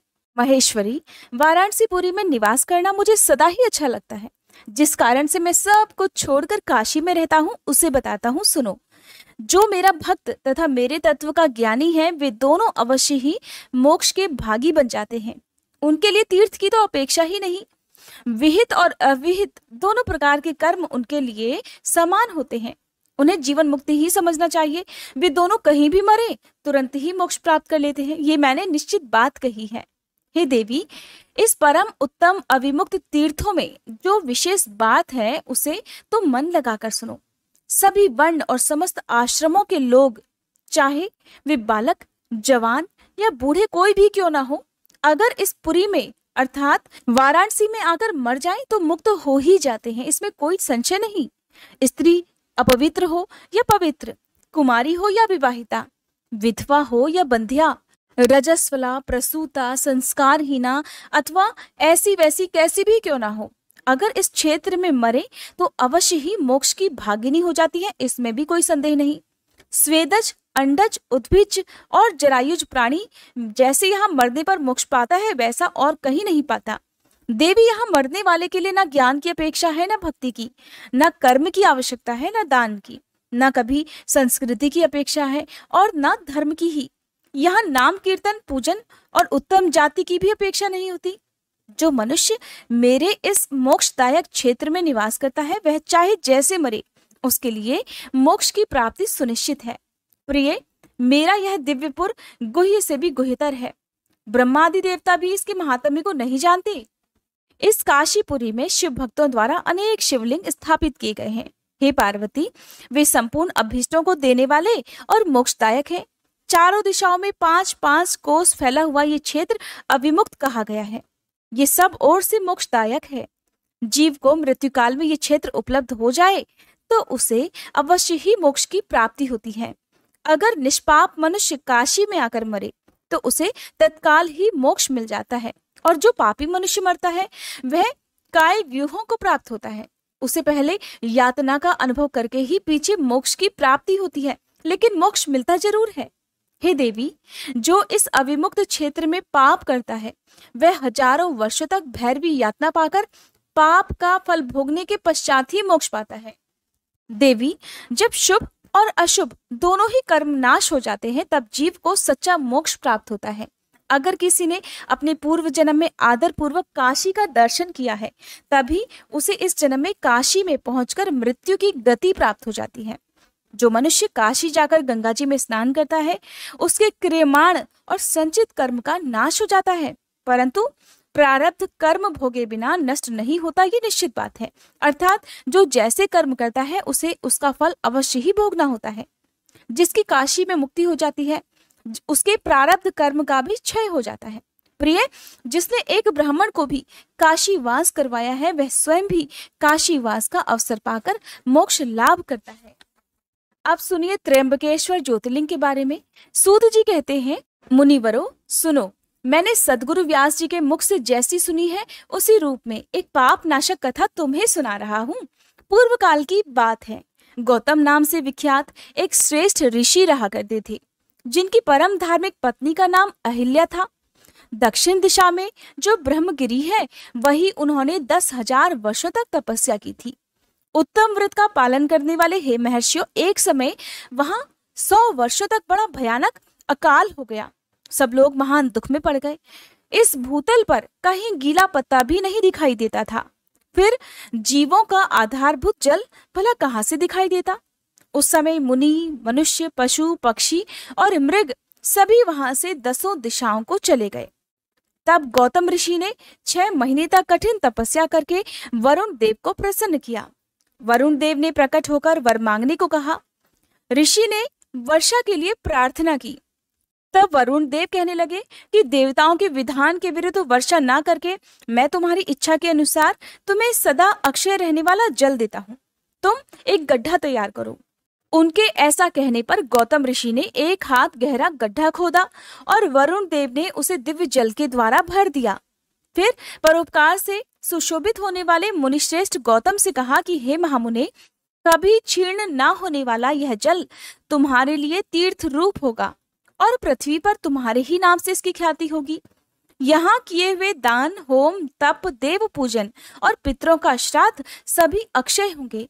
ऐसा कहकर उन महर्षि से प्रशंसित होकर वरुण देव अंतर्ध्यान हो गए। उस जल के द्वारा दूसरों का उपकार करके महर्षि गौतम को भी बड़ा सुख मिला। महात्मा पुरुष का आश्रय मनुष्यों के लिए महत्व की ही प्राप्ति कराने वाला होता है। महान पुरुष ही महात्मा के उस स्वरूप को देखते और समझते हैं। दूसरे अधम मनुष्य कभी नहीं देख पाते। मनुष्य जैसे पुरुष का दर्शन करता है वैसा ही फल पाता है। फिर गौतम जी वहां उस परम दुर्लभ जल को पाकर विधि पूर्वक नित्य नैमित्तिक कर्म करने लगे। उन मुनीश्वर ने वहां नित्य होम की सिद्धि के लिए धान, जौ और अनेक प्रकार के निवार बो दिए। इस तरह के धान्य, भांति भांति के वृक्ष और अनेक प्रकार के फल फूल वहां लहलहा उठे। ये समाचार सुनकर वहां दूसरे दूसरे सहस्त्रों ऋषि, मुनि, पशु, पक्षी और बहुसंख्यक जीव आकर फिर से रहने लगे। वह वन इस भूमंडल पर सबसे सुंदर हो गया। उस अक्षय जल के संयोग से अनावृष्टि वहां के लिए दुखदायिनी नहीं रह गई, अर्थात अकाल यानी कि बिना वर्षा के लिए भी वहां रहना सुखदायक हो गया। उस वन में अनेक शुभ कर्म परायण ऋषि अपने शिष्य, अपनी पत्नी और पुत्र आदि के साथ वास करने लगे। उन्होंने कालक्षेप करने के लिए वहां धान बोआ दिए। गौतम जी के प्रभाव से उस वन में सब ओर आनंद छा गया। वर्षा ना होने के कारण जिस क्षेत्र को निर्जन समझकर सभी लोगों ने उस क्षेत्र का त्याग कर दिया था, वे वापस आकर वहां खुशी से रहने लगे। एक बार वहां गौतम के आश्रम में आकर बसे हुए ब्राह्मणों की पत्नियां जल को लेकर अहल्या पर नाराज हो गई। उन्होंने अपने पतियों को उकसाया। उन लोगों ने गौतम का अनिष्ट करने के लिए गणेश जी की आराधना की। भक्त पराधीन गणेश जी ने प्रकट होकर वर मांगने के लिए कहा। तब वे बोले कि भगवान, अगर आप हमें वर देना ही चाहते हैं तो कोई ऐसा उपाय कीजिए जिससे समस्त ऋषि डांट फटकार कर गौतम को आश्रम से बाहर निकाल दे। गणेश जी ने सुना तो कहा, ऋषियों, तुम सब लोग सुनो। इस समय तुम ये उचित कार्य नहीं कर रहे हो। बिना किसी अपराध के उन पर क्रोध करने के कारण तुम्हारी हानि ही होगी। जिन्होंने पहले उपकार किया हो, अगर उन्हें दुख दिया जाए तो वह अपने लिए हितकारक कभी नहीं हो सकता। जब उपकारी को दुख दिया जाता है तब उससे इस जगत में अपना ही नाश होता है। पहले वर्षा न होने के कारण तुम्हें उपवास करना पड़ा था। उपवास के कारण तुम लोगों को बहुत दुख भोगना पड़ा था। अब महर्षि गौतम ने जब जल की व्यवस्था करके तुम्हें यहाँ सुख दिया, तब तुम उनका ही अहित करने के बारे में सोच रहे हो और इस समय तुम लोग उन्हें दुख देना चाहते हो। संसार में ऐसा कार्य करना कदापि उचित नहीं है। इस बात पर तुम सब लोग सर्वथा विचार कर लो। स्त्रियों की शक्ति से मोहित हुए तुम लोग अगर मेरी बात नहीं मानोगे तो तुम्हारा ये बर्ताव गौतम जी के लिए अत्यंत हितकारक ही होगा। आप लोग उन्हें चाहे कितना भी कष्ट देने के बारे में सोच लो, कभी भी उन्हें कष्ट प्राप्त हो ही नहीं सकता। और ये मुनि श्रेष्ठ गौतम तुम्हें निश्चित ही सुख देंगे, इसलिए उनके साथ छल करना बिल्कुल भी उचित नहीं है। इसलिए तुम लोग कोई और वर मांगो। सूत जी कहते हैं, हे ब्राह्मणों, महात्मा गणेश ने ऋषियों से जो ये बात कही थी वह यद्यपि उनके लिए तो हितकर ही थी, फिर भी उन्होंने इसे स्वीकार नहीं किया, क्योंकि वे सभी तो अपनी अपनी पत्नियों की बातों के मोहजाल में फंस चुके थे। अक्सर ऐसा ही होता है। अगर हम अपने आसपास देखें तो बहुत सारे घरों में कलह क्लेश कई बार इसी कारण से होता है। कभी कभी तो पत्नियां अपने पतियों से बड़ा खतरनाक काम भी करवा देती हैं। इसलिए हर पति को चाहिए कि वो बहुत सोच विचार कर ही कोई काम करे। तो सूत जी कहते हैं कि हे ब्राह्मणों, जो बात गणेश जी ने ऋषियों से कही थी वो तो यद्यपि उनके हित कर ही थी, फिर भी उन्होंने इसे स्वीकार नहीं किया। तब भक्तों के अधीन होने के कारण उन शिव कुमार ने कहा, अर्थात गणेश जी ने कहा कि तुम लोगों ने जिस वस्तु के लिए प्रार्थना की है उसे मैं अवश्य करूंगा, पीछे जो भी होनी होगी वो तो होकर ही रहेगी। ऐसा कहकर वे अंतर्ध्यान हो गए। मुनिवरों, उसके बाद उन दुष्ट ऋषियों के प्रभाव से और उन्हें प्राप्त हुए वरदान के कारण जो घटना घटित हुई, अब उसे भी सुनो। वहां गौतम के खेत में जो धान और जौ थे, उनके पास गणेश जी एक दुर्बल गाय बनकर चले गए। दिए हुए वरदान के कारण वह गऊ कांपती हुई वहां जाकर धान और जौ चरने लगी। इसी समय दैववश गौतम जी वहां आ गए। वे तो दयालु ठहरे, इसलिए मुट्ठी भर तिनके ले जाकर उन्हीं से उस गऊ को हाँकने लगे। उन कोमल तिनकों का स्पर्श होते ही वह गऊ तो पृथ्वी पर गिर पड़ी और ऋषि के देखते ही देखते उसी क्षण मर गई। वे बाकी छलकपटी ब्राह्मण और उनकी दुष्ट पत्नियां वहां छुपे हुए ये सब कुछ देख रहे थे। उस गऊ के गिरते ही वे सब के सब चिल्ला उठे, गौतम ने ये क्या कर डाला। गौतम जी भी आश्चर्यचकित होकर अहल्या को बुलाकर बड़े दुखी मन से बोले, देवी ये क्या हो गया, कैसे हो गया, जान पड़ता है परमेश्वर मुझसे नाराज हो गए हैं। अब मैं क्या करूं, कहाँ जाऊं, मुझे तो गौ हत्या लग गई। उसी समय ब्राह्मण और उनकी पत्नियां गौतम को डांटने और दुर्वचनों द्वारा अहल्या को पीड़ित करने लगी। उनके दुर्बुद्धि शिष्य और पुत्र भी गौतम जी को बार बार फटकारने और धिक्कारने लगे, क्योंकि यही तो वो चाहते थे। तब ब्राह्मण बोले, अब तुम्हें अपना मुंह नहीं दिखाना चाहिए, यहाँ से तुम चले जाओ। गौ हत्यारे का मुंह देखने पर तत्काल वस्त्र सहित स्नान करना चाहिए। जब तक तुम इस आश्रम में रहोगे तब तक अग्निदेव और पितर हमारे दिए हुए किसी भी हव्य कव्य को ग्रहण नहीं करेंगे। इसलिए हे पापी गौ हत्यारे, तुम परिवार सहित यहाँ से अन्यत्र चले जाओ, बिल्कुल भी देर मत करो। सूत जी कहते हैं, ऐसा कहकर उन सभी ने उन्हें पत्थरों से मारना प्रारंभ कर दिया। वे गालियां दे देकर गौतम और अहल्या को सताने लगे। उन दुष्टों के मारने और धमकाने पर गौतम ऋषि बोले, हे मुनियों, मैं यहाँ से कहीं और जाकर रहूंगा। ऐसा कहकर गौतम उस स्थान से तत्काल ही निकल गए और उन सबकी आज्ञा से एक कोस दूर जाकर उन्होंने अपने लिए आश्रम बना लिया। अब वे दुष्ट ब्राह्मण वहां भी पहुंच गए और उन ब्राह्मणों ने कहा, जब तक तुम्हारे ऊपर ये गौ हत्या का पाप लगा है तब तक तुम कोई भी यज्ञ यज्ञादि कर्म नहीं कर सकते। किसी भी वैदिक देवयज्ञ या पितृयज्ञ के अनुष्ठान का तुम्हें कोई अधिकार नहीं रह गया है। मुनिवर गौतम उनके कथनानुसार किसी तरह एक पक्ष बिताकर उस दुख से दुखी होकर बारंबार उन मुनियों से अपनी शुद्धि के लिए प्रार्थना करने लगे, वो पाप जो उन्होंने किया ही नहीं था। उनके दीन भाव से प्रार्थना करने पर उन ब्राह्मणों ने कहा, गौतम, तुम अपने पाप को प्रकट करते हुए 3 बार सारी पृथ्वी की परिक्रमा करो, फिर लौटकर यहाँ 1 महीने तक उपवास करो। उसके बाद इस ब्रह्मगिरि की 101 परिक्रमा करने के बाद ही तुम्हारी शुद्धि होगी। या फिर यहाँ गंगा जी को लाकर उन्हीं के जल से स्नान करो और 1 करोड़ पार्थिव लिंग बनाकर महादेव जी की आराधना करो। फिर गंगा में स्नान करके इस पर्वत की 11 बार परिक्रमा करो। फिर 100 घड़ों के जल से पार्थिव शिवलिंग को स्नान कराने पर तुम्हारा उद्धार होगा।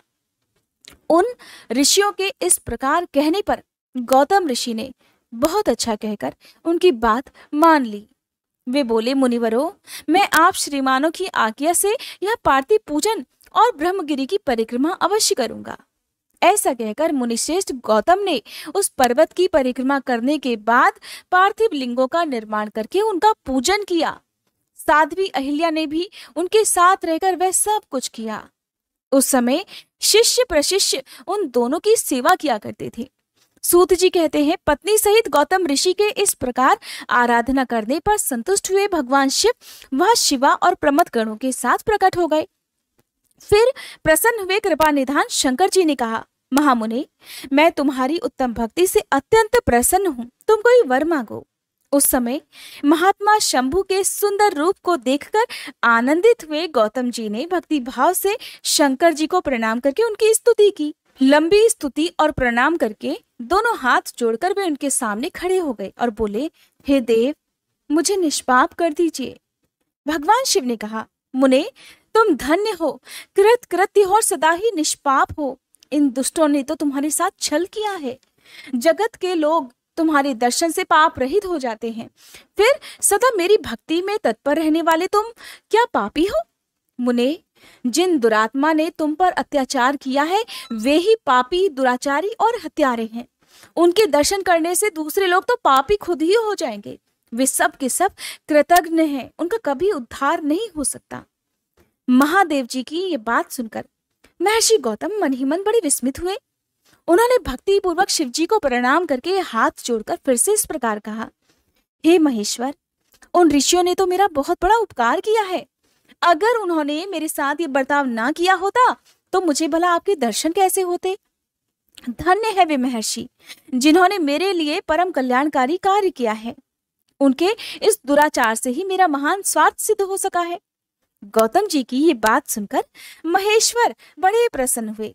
उन्होंने गौतम को कृपा दृष्टि से देखकर उन्हें शीघ्र ही इस प्रकार उत्तर दिया, हे विप्रवर, तुम तो धन्य हो, सभी ऋषियों में श्रेष्ठ हो। मैं तुम पर बहुत प्रसन्न हुआ हूँ। ऐसा जानकर आज तुम मुझसे कोई उत्तम वर मांग लो। गौतम ऋषि बोले, हे नाथ, आप सच कहते हैं। फिर भी 5 आदमियों ने जो कुछ भी कह दिया या कर दिया वह अन्यथा तो नहीं हो सकता, इसलिए जो हो गया सो हो रहे। देवेश, अगर आप प्रसन्न हैं तो मुझे गंगा जी प्रदान कर दीजिए और ऐसा करके लोक का महान उपकार कर दीजिए। आपको हे प्रभु मेरा नमस्कार है, नमस्कार है।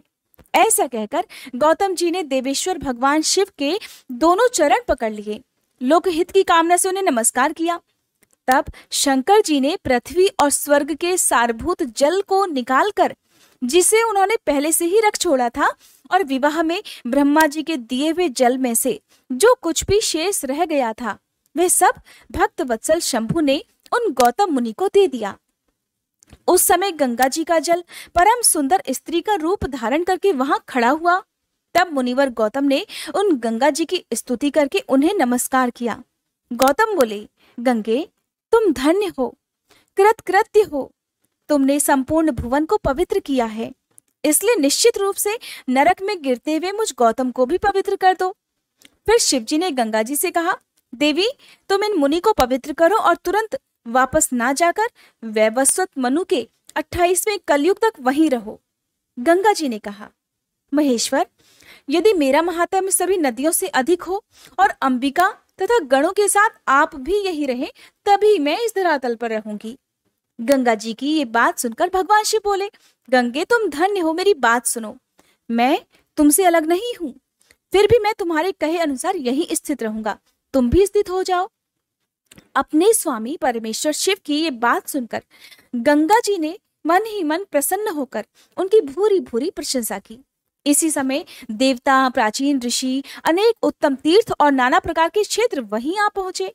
उन सब ने बड़े आदर से जय जयकार करते हुए गौतम, गंगा तथा गिरिशाई शिव का पूजन किया। फिर उन सभी देवताओं ने शीश झुकाकर, हाथ जोड़कर उन सबकी प्रसन्नता पूर्वक स्तुति की। उस समय प्रसन्न हुई गंगा जी और गिरीश ने उनसे कहा, हे श्रेष्ठ देवताओं, वर मांगो। तुम्हारा प्रिय करने की इच्छा से वह वर हम तुम्हें अवश्य देंगे। देवतागण बोले, हे देवेश्वर, अगर आप संतुष्ट हैं और सरिताओं में श्रेष्ठ हे गंगे, अगर आप भी प्रसन्न हैं तो हमारा और मनुष्यों का प्रिय करने के लिए आप लोग कृपा पूर्वक यहाँ निवास कीजिए। गंगा जी बोली, देवताओं, फिर तो सबका प्रिय करने के लिए आप लोग स्वयं ही यहाँ आकर क्यों नहीं रह लेते? मैं तो गौतम जी के पाप को धोने के लिए जैसे आई हूँ उसी तरह वापस लौट जाऊंगी। आपके समाज में यहाँ मेरी कोई विशेषता समझी जाती है, इस बात का पता मुझे कैसे लगे? अगर आप यहाँ मेरी विशेषता सिद्ध कर सके तो मैं अवश्य यहाँ रहूंगी, इसमें कोई संशय नहीं। सभी देवताओं ने कहा, हे सरिताओं में श्रेष्ठ गंगे, सबके परम सुहृत बृहस्पति जी जब जब सिंह राशि पर स्थित होंगे तब तब हम सब लोग यहाँ आया करेंगे, इसमें कोई संशय नहीं। 11 वर्षों तक लोगों का जो पातक यहाँ धुलेगा, उससे मलिन हो जाने पर हम उसी पाप राशि को धोने के लिए आदर पूर्वक तुम्हारे पास आएंगे। हमने ये सर्वथा सच्ची बात कही है। हे गंगे, हे महादेवी, अतः तुमको और भगवान शंकर को समस्त लोकों पर अनुग्रह तथा हमारा प्रिय करने के लिए यहाँ नित्य निवास करना ही चाहिए। गुरु जब तक से राशि में रहेंगे तभी तक हम लोग यहाँ निवास करेंगे। उस समय तुम्हारे जल में त्रिकाल स्नान और भगवान शंकर का दर्शन करके हम फिर से शुद्ध हो जाएंगे। फिर तुम्हारी आज्ञा लेकर अपने अपने स्थान को लौट जाएंगे। सूत जी कहते हैं, इस प्रकार उन देवताओं ने तथा महर्षि गौतम के प्रार्थना करने पर भगवान शंकर और सरिताओं में श्रेष्ठ गंगा जी दोनों वहीं पर स्थित हो गए। वहां की गंगा गौतमी अर्थात गोदावरी के नाम से विख्यात हुई और भगवान शिव का वह ज्योतिर्मय लिंग त्रयंबक कहलाया, जो कि नासिक में स्थित है। यह ज्योतिर्लिंग महान पापों का नाश करने वाला है। उसी दिन से लेकर जब जब बृहस्पति सिंह राशि में स्थित होते हैं तब तब सभी तीर्थ क्षेत्र, देवता, पुष्कर आदि सरोवर, गंगा आदि नदियां तथा श्री विष्णु आदि देवगण अवश्य ही गौतमी के तट पर पधारते और वास करते हैं। वे सब जब तक गौतमी के किनारे रहते हैं तब तक अपने अपने स्थान पर उनका कोई फल नहीं होता। जब वे अपने क्षेत्र में वापस लौट जाते हैं तभी वहां इनके सेवन का फल प्राप्त होता है। यह त्रयंबक नामक प्रसिद्ध ज्योतिर्लिंग गौतमी के तट पर स्थित है और बड़े बड़े पापों का नाश करने वाला है। जो भक्ति भाव से इस त्रयंबक लिंग का दर्शन, पूजन, स्तवन और वंदन करता है वह समस्त पापों से मुक्त हो जाता है। गौतमी के द्वारा पूजित त्रयंबक नामक ज्योतिर्लिंग इस लोक में समस्त अभीष्टों को देने वाला तथा परलोक में उत्तम मोक्ष प्रदान करने वाला है। मुनीश्वरों, इस प्रकार तुमने जो कुछ भी पूछा था वह सब मैंने कह सुनाया। अब और क्या सुनना चाहते हो कहो, मैं उसे भी तुम्हें बताऊंगा, इसमें कोई संशय नहीं। जय भोलेनाथ। आज के अध्याय में बस इतना ही। इसके आगे की कथा आप सभी कल के अध्याय में जरूर सुनिएगा। आइए अब हम सभी सच्चे मन से भगवान शिव से क्षमा प्रार्थना करें। हे भोलेनाथ, अगर इस कथा के श्रवण, वाचन या स्मरण के दौरान हमारे मन, वाणी या कर्म से कोई भी त्रुटि हो गई हो तो हम आपसे हाथ जोड़कर प्रार्थना करते हैं, कृपया हमें क्षमा करें। प्रभु, हमारी समझ सीमित है परंतु श्रद्धा असीम है। अगर किसी पवित्र प्रसंग को हमने अधूरा समझा, अधूरा सुना या फिर किसी दिव्यता को पूरी तरह व्यक्त नहीं कर सके तो ये केवल हमारी अल्प बुद्धि है। उसकी दोषिता हमारी नहीं बल्कि हमारी अवस्था की है। आप तो दयालु हैं, कृपामय हैं, भक्तों के हर अपराध को क्षमा कर देने वाले हैं। हे भोलेनाथ, हमारी इस भक्ति यात्रा को स्वीकार करें और हमारे दोषों को नष्ट करके हमें अपनी शरण में रखें। हे नीलकंठ, इस अध्याय को आपने ही आरंभ करवाया और आप ही इसे पूर्ण करें। आपकी कृपा से हम हर दिन आपकी ओर निकट आते रहें, यही हमारी सबसे बड़ी कामना है। हर हर महादेव।